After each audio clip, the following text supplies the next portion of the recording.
Welcome to another Introduction to R lecture. Today we're going to be talking about how to make a good graph. Now we're going to be using the package ggplot2. ggplot2 tries to make it easy to build up complicated graphs by making it very easy to join graphical elements together within its syntax. Now we should note that ggplot2 really only works on data frames, and this actually isn't that big of a deal because for any realistic project, your data is already in a data frame. But for teaching purposes, sometimes it can be a little annoying. But now the GG in ggplot2 stands for Grammar of Graphics. And the basic idea behind the Grammar of Graphics is that we're going to figure out how to make a graph via 3 steps. First, what data set are we looking at? Second, what is the primary relationship that we want to explore? And third, what is the graphical way that we want to demonstrate that relationship? And ggplot2 makes it easy to specify each of those different pieces. So the way that we're going to typically see our ggplot2 command run is we're going to have this ggplot2 which says make a graph. What data frame are we going to be grabbing things from? And then this AES command. Now the AES stands for aesthetics. And what this is going to do is it's going to be mapping a graph attribute to a particular column in our data frame. So in this case, I want the X location to be from a column that I've named this some column that is column X. And Y is going to be from this column Y. And this provides a mapping between what is the X element on my graph to the data set that we're going to work with. And then the final aspect is that we're going to specify the graphical way to demonstrate this relationship using these geom functions. And there's a whole pile of geom functions out there that we'll talk about later, but this is sort of the archetype of what a ggplot2 function call looks like. So let's start out with making a simple scatter plot. So what we'll do is we'll start with this iris data set. It's got sepal length, sepal width, petal length, and petal width. Now, irises are a type of flower, and sepals are sort of a special kind of petal, if you want to think about it that way. And this is just a data set that has 150 observations of 3 different types of irises and their general petal and leaf length, and we can get an idea of the morphology of these 3 different species. So I'm going to make a graph or a scatter plot of the sepal length versus the petal length of these irises. So what I'm going to do is I'm going to use the data set iris. I'm going to specify that along the x-axis I want my sepal length, along the y-axis we're going to have the petal length, and I want to demonstrate this relationship using a scatter plot. So each data point is going to be represented using a single point. So we're going to go ahead and run this command. Now I've opted to show the output up in this pane just because of where my talking head is going to go. So now notice that my x-axis is my sepal length, my y-axis is my petal length, and I've got 3 different species of iris here, but we can't actually tell the difference. You can kind of bet that this is one species, but you don't know where the other 2 species are. The next thing that I want to be able to do is say, well, maybe there are some other attributes that would be appropriate to set in this graph. For example, color, size of the data points perhaps, maybe the point type, something like that. So what we're going to do is I'm going to go ahead and take this exact same set of code and I'm going to add this next little bit. I'm going to add another aesthetics command. And remember, the aesthetics command creates a mapping between some graph element and a column. So anything set inside the aesthetics does that. So we're going to set up, for my points, they're going to be colored by the individual species. So let's go ahead and run that graph. And now we have this other graph where now we have the blue dots representing Virginica, green being versicolor, and the red being the species Setosa. Now this is a very straightforward graph to make, and it took us 2 lines of code to build.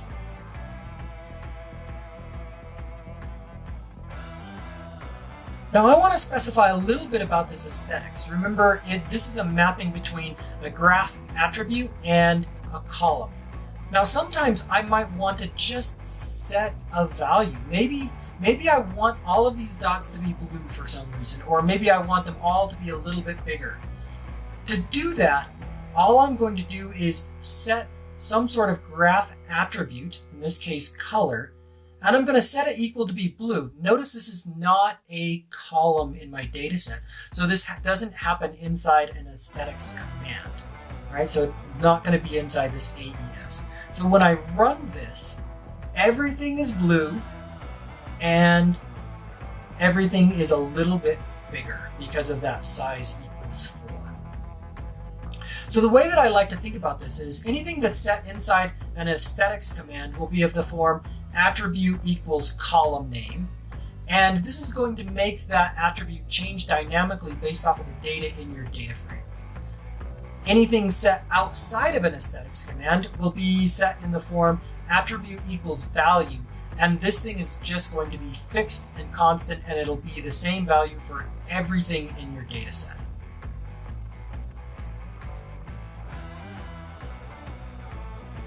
Next, I'd like to introduce how to make bar charts.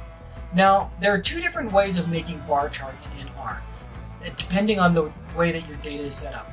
If your data is set up in a bunch of rows where we haven't done any sort of summarization across categories, then we're going to use this first one, which is geom_bar. So let's look at a simple data set. This comes from the package lock5 data. And I've got a data set with 300 some odd observations, 343, and each row represents an individual. So individual 1 has 10 hours of exercise per week. This is their SAT scores, their GPA, their pulse, and this is their number of piercings that this individual has. And now the gender code is zeros and ones. This is really annoying. You should never code a categorical variable using numbers. So this should be males or females, but in fact they decided not to do that. This is a bad habit to get into. Don't do that. You'll find out that the zeros are females and the ones are males, but that's neither here nor there. So let's go ahead and make a bar graph. So in this case, what's going to happen is when I do geom_bar, behind the scenes, ggplot2 is going to count up for all of the individuals that have 0 piercings and count the number of rows that have a 0 for the number of piercings. They'll count the number of individuals that have a 1, a 2, a 3. So geom_bar does a little bit of extra work behind the scenes in order to count out of my 343 observations how many individuals have a 0, how many have a 1, a 2, a 3, a 4, a 5, etc. Now, if you already have a data set where you already have a column that corresponds to the height of that you want, then we're going to use a different geom. We're not going to use geom_bar, we're going to use geom_col, which stands for a column. Now, here I have data from my family. We've got our heights in inches, and here are the 2 adults that are 5'4", 5'6", and my 2 kids that are 3 feet 9 inches and 3 feet 4 inches. In this case, my name is going to be my category, so we're going to have 4 columns, 1 for each individual, and the heights of these bars are going to be these height.in. And so notice that up here when I did this geom_bar, I don't have y equals because implicitly we're assuming that ggplot is going to calculate the y value, the count value. Here I already give it because I've already calculated whatever I need to calculate. So here we have our geom_bar, and here is our resulting graph. But by default, R decided to just label these in alphabetical order. Aubrey, Casey, Derek, Elise. All right, alphabetical order makes sense if you don't have any better choice, but eventually I'm going to want to know how should I change these so that the order is a little bit smarter.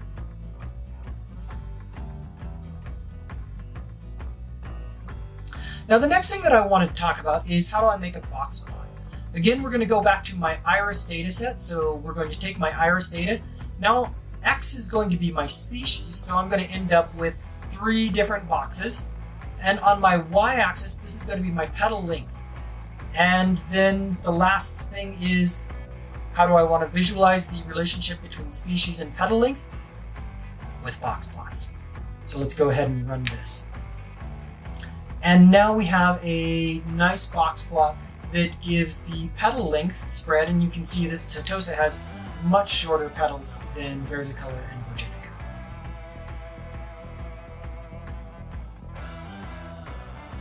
The next thing that I want to talk about is this process that ggplot2 calls faceting.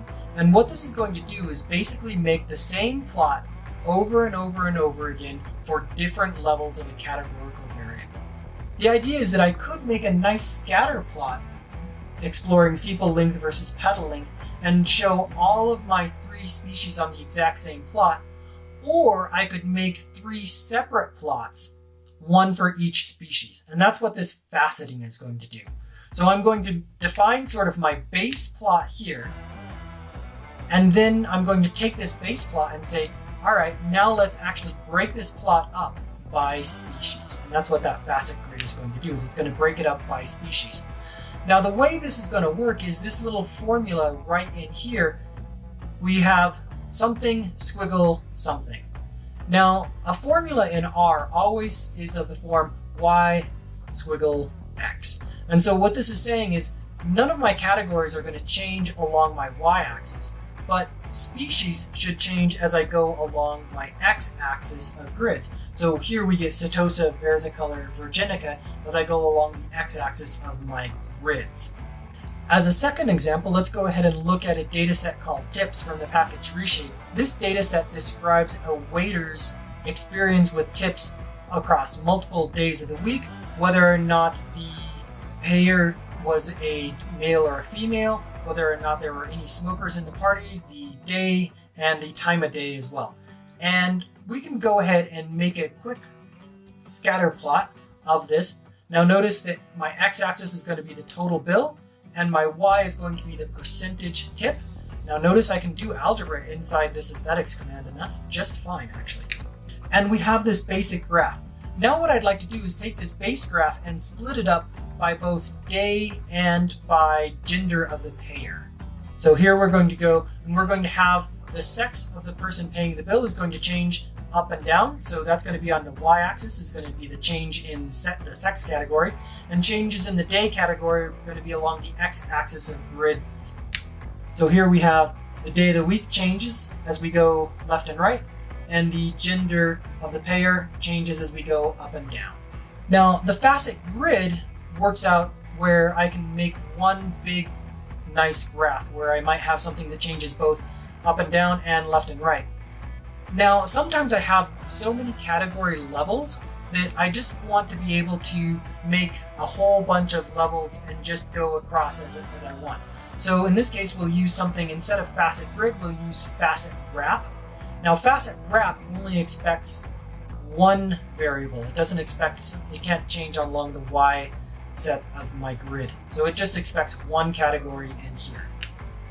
And this now takes my 4 days of the week and then says Friday, Saturday, Sunday, Thursday. Again, notice it did alphabetical. We're going to fix that later. But this allows us to make a whole bunch of graphs, maybe 30 or 40 graphs, and maybe show 5 in the first row, 5 in the second, 5 in the third.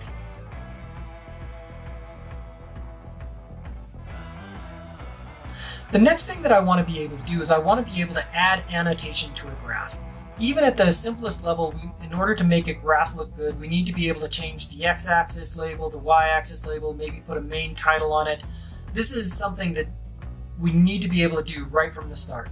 So the way we're going to do this is we're going to use this labs command. And notice that we're going to just add it to the previous graph that we had, where we take our ggplot, we define what we want, and then we define this point. And now I'm just going to add to that plot. So this plus command in ggplot2 adds another aspect or another layer to the graph that we're going to make. And so by this fashion, I can add layer after layer after layer after layer to a graph and build up a very complex and very attractive looking graph. So let's go ahead and run this graph. Now notice that I'm saving this as P. And now down here, P is this object, and this is my plot. And I'm just going to print this out by typing P and make this nice looking graph where now I have a nice x-axis label, a y-axis label, a main title, and the label on the legend is also fixed as well. Now this graph exists and I can add to it. So the next thing that I want to do is maybe I want, instead of having a legend over here, maybe I'd like to have in blue, maybe we should have the Virginica label up here and the versicolor down here in green and the Setosa over in here in red. One of the ways that I can improve a graph is trying to get rid of the legend if I can. So let's go ahead and figure out how can I do that. Where I want to put the Virginica is somewhere around a sepal length of 6.5 and a petal length of maybe 6 1/4, something like that.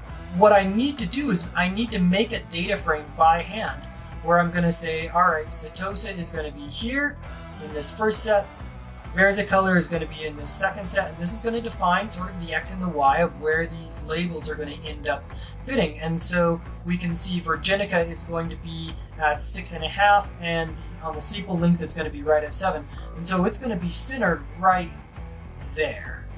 So I'm going to go ahead and make this other data set. So now we've got this annotation data, and we can see that this is just a tiny little data set, and this is going to say, all right, this is the text that I want to write. This is what I want to write at 6.5, 3.75, 7, and 6.5 is going to be this text right here. So let's go ahead and run this. So I'm going to take the previous graph that I had, and I'm going to add to it this annotation layer. So notice I'm going to use this geom text. So what I'm going to do is I'm going to display some text. Now I'm going to use a different data set than I used to begin with. So each geom layer can use the data set that I originally passed in, or I can use a different data set that you pull in. So this is the way that you can make a graph using multiple data sets. In this case, this particular layer will only use this annotation data. But again, it'll already use the X value for sepal length. It already knows that X corresponds to sepal length, Y corresponds to the petal length, and the color corresponds to this species. If I didn't have this, then it would get awfully confused. And then the final thing that I'm going to add is I'm going to remove the legend. And so now I've got Virginica up here, versicolor down here, and Setosa right there. And this works really quite well. Now, I might bump up the size a little bit. This might be a little bit small. So let's bump this up to maybe 4.5 and see what happens there. And now these species labels are a little bit better. Now, this works well if I want to take the time to create a whole nother data frame and add it. Oftentimes, if I just want to add one comment or one level of text or something like that, I don't want to build a data frame by hand, and instead I'll use the annotate layer. Now what this annotate layer does is it expects to be told what geom it wants to use. So in this case we're going to use geom text. I'm going to place something at x equals 4.5, y equals 2.25, size equals 6, color equals this. Now it took me a long time to figure out what color that was to get the right color for Setosa. So in that respect, doing this via the data frame was actually a little bit easier. And then the final thing is the label for this geom text, which is the thing that it's going to be printing out, is going to be Setosa. So I could take my previous graph and add these annotation layers and get Virginica, versicolor, and Setosa. And this works better for adding maybe one text comment or two text comments. I prefer to do it this way. If there's a whole pile of them, I'll go ahead and make a data frame and add it in this previous way where I just do this geom text and then data annotation. So that is a very quick introduction to graphing using ggplot2. We've covered a lot of ground and there's a lot that we haven't covered, but this is enough to get you making basic graphs that'll be sufficient for doing homework or doing a little bit of data analysis. Have a great day.